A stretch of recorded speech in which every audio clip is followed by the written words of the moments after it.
반갑습니다. 박건우 목사입니다. 오늘부터 고난주간 묵상을 함께하게 됩니다. 예수 그리스도께서 왜 고난을 당하셨는지를 이해하고 크게 감사할 수 있는 한 주간이 되기를 바랍니다. 이번 고난주간 묵상은 마음에 대해서 이야기합니다.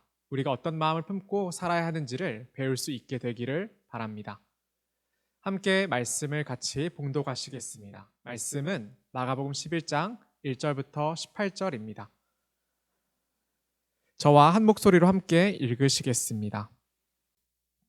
그들이 예루살렘에 가까이 와서 감람산 벳바게와 베다니에 이르렀을 때에 예수께서 제자 중 둘을 보내시며 이르시되 너희는 맞은편 마을로 가라. 그리로 들어가면 곧 아직 아무도 타보지 않은 나귀 새끼가 매어 있는 것을 보리니 풀어 끌고 오라.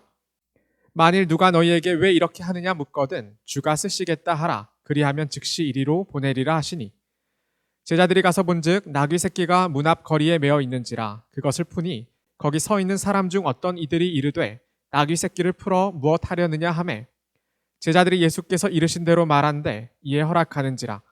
나귀 새끼를 예수께로 끌고 와서 자기들의 겉옷을 그 위에 얹어 놓음에 예수께서 타시니 많은 사람들은 자기들의 겉옷을 또 다른 이들은 들에서 벤 나뭇가지를 길에 펴며 앞에서 가고 뒤에서 따르는 자들이 소리 지르되 호산나 찬송하리로다. 주의 이름으로 오시는 이여 찬송하리로다. 오는 우리 조상 다윗의 나라여 가장 높은 곳에서 호산나 하더라. 예수께서 예루살렘에 이르러 성전에 들어가사 모든 것을 둘러보시고 때가 이미 저물매 12 제자를 데리시고 베다니에 나가시니라. 이튿날 그들이 베다니에서 나왔을 때에 예수께서 시장하신지라.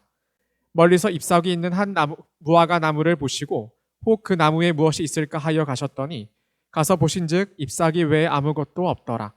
이는 무화과의 때가 아님이라. 예수께서 나무에게 말씀하여 이르시되 이제부터 영원토록 사람이 내게서 열매를 따먹지 못하리라 하시니 제자들이 이를 듣더라. 그들이 예루살렘에 들어가니라. 예수께서 성전에 들어가사 성전 안에서 매매하는 자들을 내쫓으시며 돈 바꾸는 자들의 상과 비둘기 파는 자들의 의자를 둘러 엎으시며 아무나 물건을 가지고 성전 안으로 지나다님을 허락하지 아니하시고 이에 가르쳐 이르시되 기록된 바 내 집은 만민이 기도하는 집이라 칭함을 받으리라고 하지 아니하였느냐. 너희는 강도의 소굴을 만들었도다 하시매 대제사장들과 서기관들이 듣고 예수를 어떻게 죽일까 하고 꾀하니 이는 무리가 다 그의 교훈을 놀랍게 여김으로 그를 두려워함일러라. 마가복음 11장 1절부터 18절까지의 말씀은 모두 세 부분으로 구성됩니다. 어제가 종려주일이었는데요. 1절부터 11절까지가 여기에 해당됩니다. 나귀 새끼를 타시고 왕으로서 예루살렘에 입성하시는 장면입니다. 이어지는 장면은 12절부터 14절까지로 우리가 무화과 나무를 저주하신 사건으로 많이들 알고 있는 사건입니다. 마지막 15절부터 18절까지는 성전을 정화하신 사건입니다. 함께 내용을 살펴보겠습니다. 예수님이 예루살렘에 입성하시는 첫 번째 장면은 굉장히 유명하지요. 예수님이 예루살렘에 올라가시면서 나귀 새끼를 타셨기 때문입니다. 멋진 백마를 타셔서 대단하고 위험 있는 모습으로 입성하셨소 되었을 텐데 예수님은 작고 초라한 나귀를 타고 예루살렘에 입성하셨습니다. 이것은 스가랴 9장 9절에 나타난 예언의 성취인데요. 이 말씀의 뒷부분을 제가 읽어보겠습니다. 보라, 내 왕이 내게 임하시다니 그는 공의로우시며 구원을 베푸시며 겸손하여서 나귀를 타시나니 나귀의 작은 것 곧 나귀 새끼니라. 백성들은 예수님을 보고 호산나라고 외쳤는데요. 호산나의 뜻은 지금 구원하소서라는 뜻입니다. 백성들은 예수님을 구원자로서 맞이하며 종려나무를 깔고 흔들며 그렇게 예수님을 환호하며 맞이한 것입니다. 그런데 우리가 생각하는 그 구원자의 모습과 달리 굉장히 겸손한 모습으로 그렇게 오시더란 말입니다. 왜 그러셨을까를 한번 생각해 보아야 합니다. 예수님은 자기를 드러내고 뽐내려 하지 않으셨습니다. 오직 하나님의 구원을 베푸시기 위하여 낮은 모습으로 오시는 겁니다. 우리가 이것을 기억해야 합니다. 우리도 구원이 하나님께 있다는 사실을 기억하여 하나님의 뜻을 겸손한 마음으로 품어야 할 것입니다. 이어서는 무화과나무를 저주하신 사건이 등장합니다. 예수님은 잎이 무성한 무화과나무 가까이 가셨습니다. 시장하셔서 열매를 기대하고 가셨던 것이죠. 그런데 잎만 무성하고 열매가 보이지 않았습니다. 무화과 나무에 왜 열매가 없었습니까? 무화과의 때가 아니기는 했지만 그래도 적어도 첫 번째 무화과 열매는 열려야 했습니다. 이 까닭에 관하여 우리는 다음 장면을 통해서 이해해 볼 수 있는데요. 성전에 올라가신 예수님은 성전에서 장사하는 이들을 마주하셨습니다. 그리고 크게 화를 내시면서 성전에서 매매하는 자들, 돈 바꾸는 환전하는 자들, 비둘기를 파는 자들을 다 내쫓으셨습니다. 그리고 이렇게 말씀하셨습니다. 17절인데요. 이에 가르쳐 이르시되 기록된 바 내 집은 만민이 기도하는 집이라 칭함을 받으리라고 하지 아니하였느냐? 너희는 강도의 소굴을 만들었도다 하시매.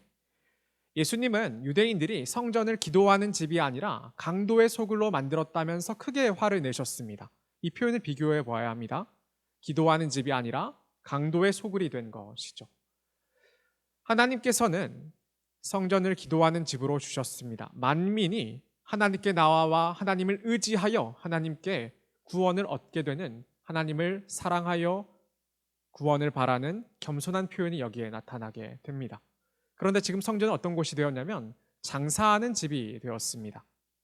하나님을 의지하는 집이 아니라 장사를 통해서 돈을 벌어서 사실은 하나님이 아닌 자식인들을 유익하게 하는 것이 돈이라고 외치는 그러한 일들이 벌어지게 된 것입니다.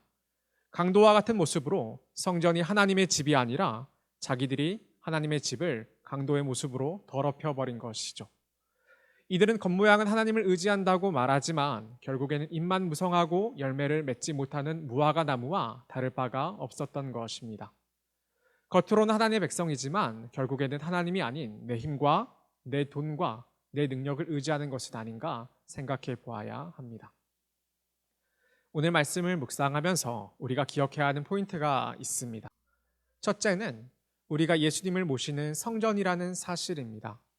사랑하는 성도 여러분, 혹시 우리 속을 다른 것으로 채우고 있지는 않습니까?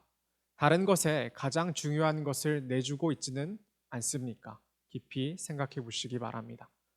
둘째는 겸손한 모습으로 하나님의 구원을 바라야 한다는 사실입니다. 하나님을 믿는다고 말하면서 우린 다 기독교인이니까요. 그런데도 내 생각과 내 힘과 내 판단을 의지하지는 않았는지, 돈을 더욱더 우리의 구원처럼 여기지는 않았는지를 돌아보고 하나님을 바르게 믿기 위해서 말씀과 기도에 충실한 삶을 살려고 애써야 하는 것입니다. 우리 성도님들의 삶이 하나님의 구원으로 충만하시기를 바랍니다. 제가 기도하겠습니다. 은혜로우신 하나님 아버지, 오늘 마가복음 11장 말씀을 통해서 고난주간 묵상을 하게 하심에 감사합니다. 오늘을 살아가면서 낮은 마음을 품게 하여 주옵소서. 하나님을 믿는 채 하면서 다른 것들을 내세우고 내 속을 채우는 모습이 아니라 그렇게 하나님의 자리를 빼앗아 강도와 같은 모습을 취하는 것이 아니라 오직 겸손하게 하나님을 의지하여 구원에 이르는 마포중앙교회 모든 성도님들이 될 수 있게 하여 주시옵소서. 감사드리오며 예수 그리스도의 이름으로 기도드립니다. 아멘.